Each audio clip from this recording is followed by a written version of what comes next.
जय गुरुदेव, जय गौरी गोपाल। तो आप सब कैसे हो? उम्मीद करती हूँ अच्छे होंगे, स्वस्थ होंगे, मस्त होंगे, अपने अपने कामों में व्यस्त होंगे। और एक फ्री का सलाह है आप लोगों के लिए। ठंडी बढ़ रही है, आप लोग जहाँ भी रहना स्वेटर, शाल और इनर चुस्ती के साथ रहना। अपनी सुरक्षा तो सबकी सुरक्षा। सबसे बड़ी बात यह है कि आप ठीक रहोगे तो सब ठीक लगेगा। इसलिए आप लोग दुरुस्त रहो, मस्त रहो, स्वस्थ रहो, चाहे जहाँ रहो, इससे कोई मतलब नहीं है। और अपने शरीर का विशेष ध्यान रखना। और बात यह है कि हम खाली बैठी थी तो हमारे दिमाग में आया कुछ भाषण ही दे दूं।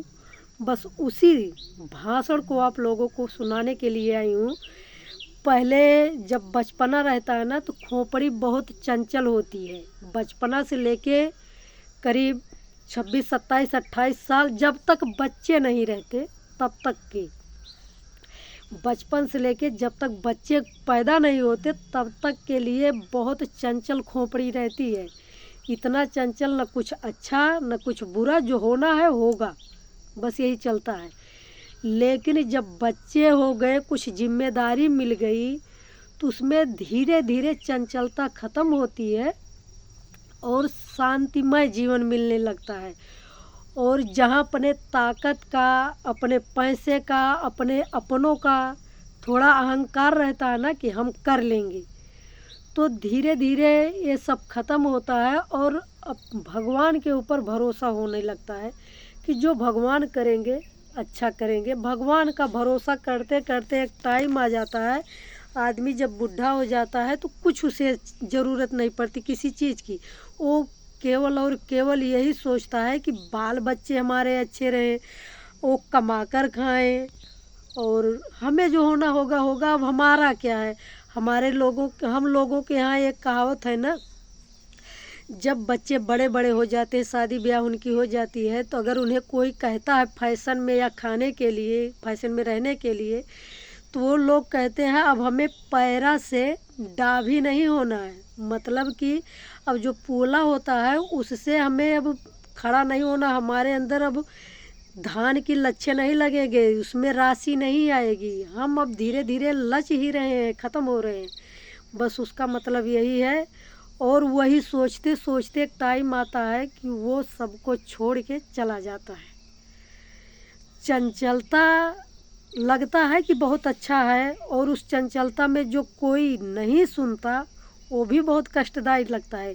लेकिन बाद में समझ में आता है, जब खुद अपने ऊपर जिम्मेदारी आती है, तो ये लगता है कि तब माँ बाप बहुत अच्छे थे, बहुत अच्छी सीख देते थे। तो लेकिन समझ में नहीं आता था। लोग कहते हैं ना कि टाइम और सूझबूझ दोनों एक साथ नहीं मिलती हैं, और जिसको मिलती हैं उसके जैसा कोई है ही नहीं। बस माँ बाप के साथ तो राजा रानी थे हम, बेटा राजा बेटी रानी। और जब खुद की जिम्मेदारी आ गई, सब कुछ पानी पानी। बस यही बात है। हमारे समझ में ये बात आई कि आदमी नहीं बदलता है, वो उम्र के हिसाब सब कुछ बदलाव आने लगता है, सब में बदल जाता है। कुछ वो बदलता नहीं, अपने आप ऑटोमेटिक सब कुछ बदल जाता है। और ऐसी कोई बात नहीं है, कुछ नामुमकिन भी नहीं है। इस समय प्रेमानंद महाराज हमारे सबको अच्छा अच्छा ज्ञान दे रहे हैं। कुछ तो ज्ञान का भी असर पड़ता है, जिस लाइन में जाओ दिमाग उसी लाइन में जाता है। अब ये हमारे भी ऊपर, हम खुद इस पर भरोसा करने लगी हूँ। और इसलिए जैसे अगर आप दुखी रहो, ऐसे कष्ट हो तो कष्ट रहता है, और कष्ट में भी थोड़ा भीड़ भाड़ में रहो या चहल पहल में रहो या खुद में डांस में गाने में रहो, व्यस्त रहो, तो अपने आप को लगता है कि नहीं कुछ आराम मिल रहा है। जैसे खूब तकलीफ़ हो, खूब पीड़ा हो, किसी को एकाएक कोई कांड सुनाई दे तो कुछ देर के लिए मिट जाता है। बस बिल्कुल वही कंडीशन है। जैसी सोच रखोगे वैसी शरीर बनती जाएगी, और कोई ऐसी बात नहीं है। फिर मिलेंगे किसी और वीडियो में, तब तक के लिए जय गुरुदेव, जय गौरी गोपाल, हर हर।